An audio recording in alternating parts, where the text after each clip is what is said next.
All right, so today we're going to be talking about how to win anyone over based on Robert Greene's teachings. Today we're going to be reacting to one of Robert Greene's videos, and it's called How to Win Anyone Over. We're going to watch it and we're going to pause it from time to time to give you guys my take on it. Okay, so let's begin with the video.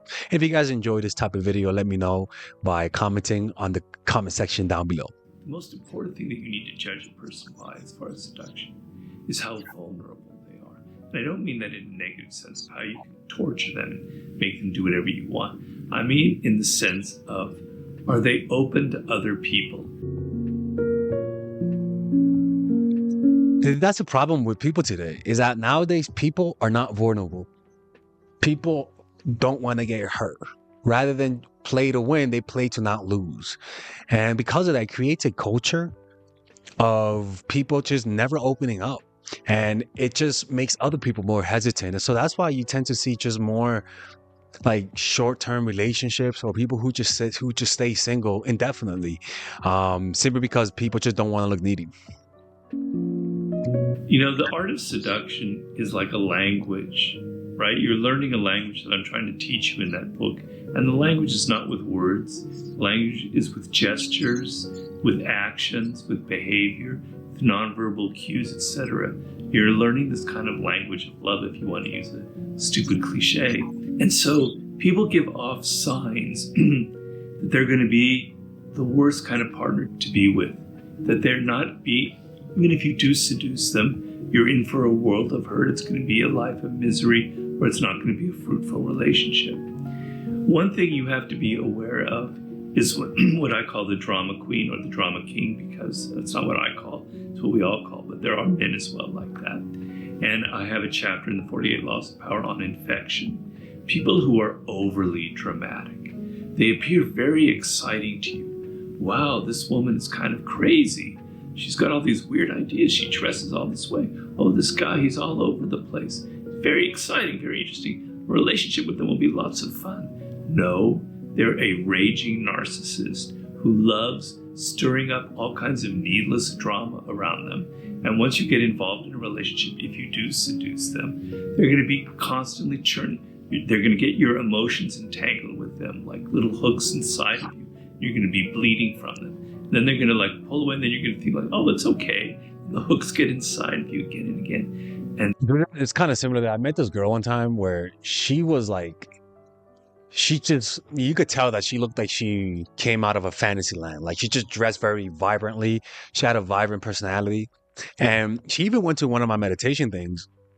Like I randomly met her and she was like, hey, what do you, and I was like, hey, you meditate? And she was like, yeah, I do. And I was like, come meditate with us. And she was like, okay, cool. And after that, she was like, let me join your meditation group. I gave her the Instagram, the number. And she will always say, hey, when you're having a meditation meetup, and she would say, I'm going, and she would never go. And I remember a few years ago, that would have annoyed me to no ends. But what I realized is that there are some people who have horrible habits of not being consistent with people. And maybe they're inconsistent because that's just their nature. Maybe they're anxious. You know what I'm saying? Some people are anxious to talk to other people, have social anxieties. And you tend to notice that they have social anxieties because a lot of times their social personality is very, very, very extroverted, but they have little fuel for like socializing. But what I realized, I was like, that's just how she is. Like, she'll never be consistent, you know? So now whenever she does do that, because she does that all the time, she says, hey, let's hang out, or hey, let's go here. I really don't take it seriously, right? And so before, that would have annoyed the living hell out of me, you know? And it's kind of like, you have to understand that some people are just natural attention whores, not in a negative way, but that some people in their minds, they do want to socialize, but they might be too insecure right at the last second, you know, like they just back out. Or maybe they are the type of person that does like to play with people. Either or, that type of stuff, you just don't engage. You go after those who are showing consistency. You go after those who are making themselves known that they want you through their actions and not through their words. Years go by and you can't get away from them, and you just get sucked into their dynamic. So people who appear to be so dramatic and exciting can often be a nightmare. They're not always, so you have to kind of read the signs and look at their history and the patterns of breakups and how they've always had like short-lived relationships. The other thing you want to look for is generosity.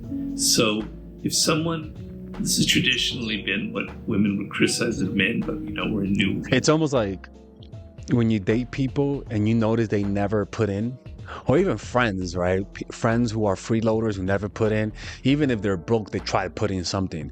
Honestly, that's actually something that I did notice, is that one of the most toxic people I've ever known was not a generous person.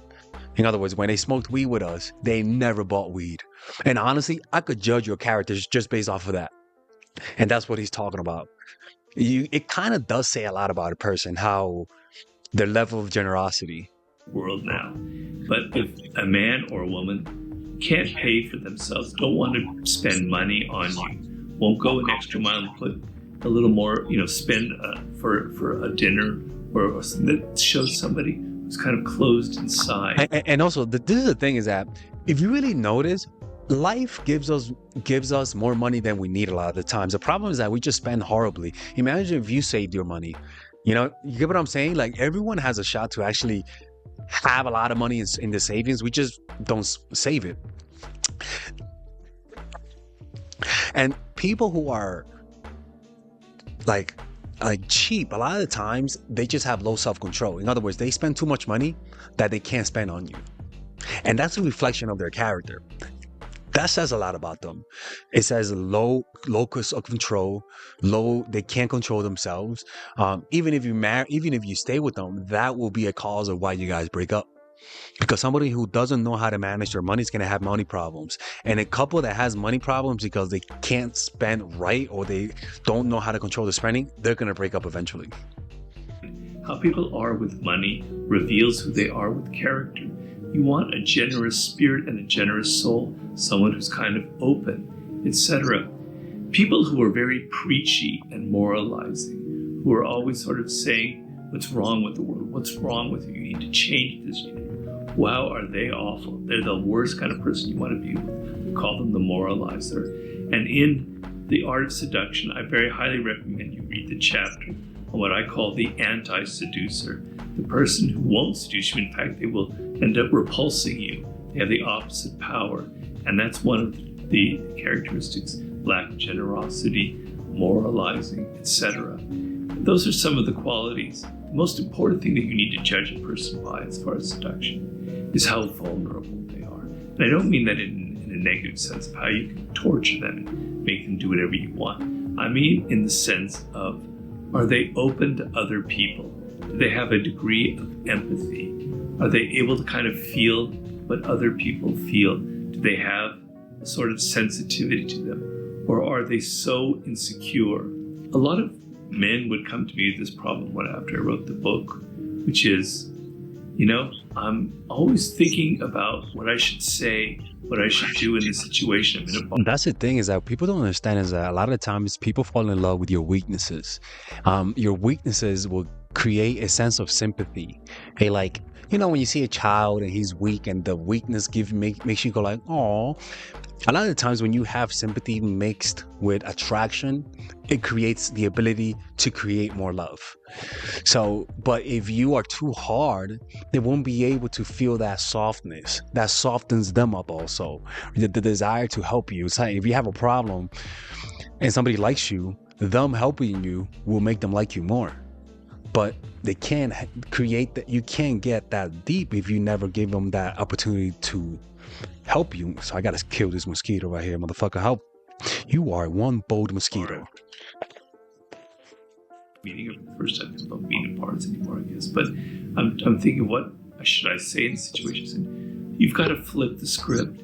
You've got to stop thinking of yourself, about your insecurities, about what you must do, about what you must say, about your behavior, about how you look, and you must focus on the other person, on what they want, what they need, on what their world is like, and what their spirit is like.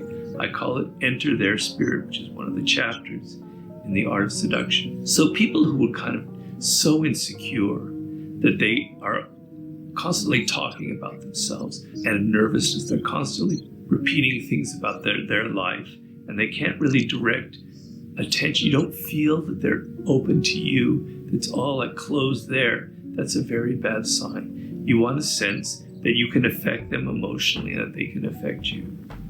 So he's pretty much saying that you want to go after people who react to you. You want to go after people who make effort. You want to go after people who, when you make a move, they react in a positive way, and not go after those who, when you make a move, they do nothing, right? Because that would just make your life so much easier, and it'll clarify who you should go after. You should go after those who are reactive to you, not unreactive, right? And you want the mistake that most people make? They go after everyone who doesn't like them. And then they say, why don't anyone like me? Well, because you have an insecure mechanism, an insecure defense mechanism that reacts with chasing when those don't want you. And what you want to do is go in the opposite direction of that. All right. And it takes effort, but this is how you grow as a person. Okay. Anyways, if you guys want to work with me one-on-one, you're trying to seduce someone in your life, and you want to be able to do it the right way, and you want me to hear your situation, well, you guys can book a one-on-one coaching call by clicking on the description down below. Okay. Anyways, take care.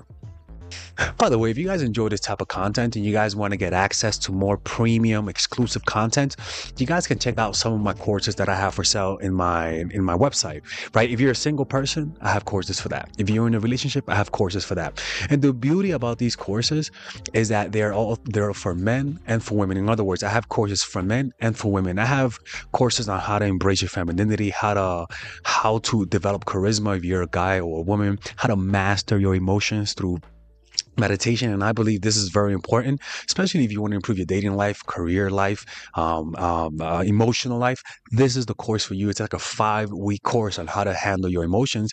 And from that course, you guys can apply almost everything on this channel, because mastering your emotions is the most important thing. I have courses on how to develop more assertiveness and stop being nice for men and for women. Courses on how to improve the relationship you currently have with your partner if you're a woman. Courses for men who are single and how to find a girlfriend, keep her, and how to build an attractive lifestyle. Courses for women who are single. Heck, I even have courses in fucking Espanol, people. Okay, so all of them are all on around $99 each. And if you guys want to purchase all of the courses, you guys can either get the bundle for men. If you're a man, you guys want to get this bundle, or if you're a woman, you guys can get the wifey bundle, right? And all of these include all of the courses that are basic, like the basic courses, and the courses with the premium version, all right? So you just click on the description down below where it says purchase courses and check out the courses. And if you don't like it, there's a 30-day money back guarantee. I've never rejected people for their money back. So it's pretty much risk free. And I can promise you, if you guys enjoy this type of video, check out those courses, man. It'll literally change your life. And you know the beauty about these courses? I make courses in meditation retreats. In other words, I go to meditation retreats to come up with my ideas. I don't just copy and paste ideas. I go deep into the void of consciousness and use that as inspiration for my courses. Like the last course I did, the Feminine Woman, I did 2 10-day meditation retreats to come up with all of the content. So as you guys can see, I don't just make content for the sake of it. I actually dig deep and get at the source of things. So click in the description down below to explore all of these courses, and I'll see you guys inside. Take care.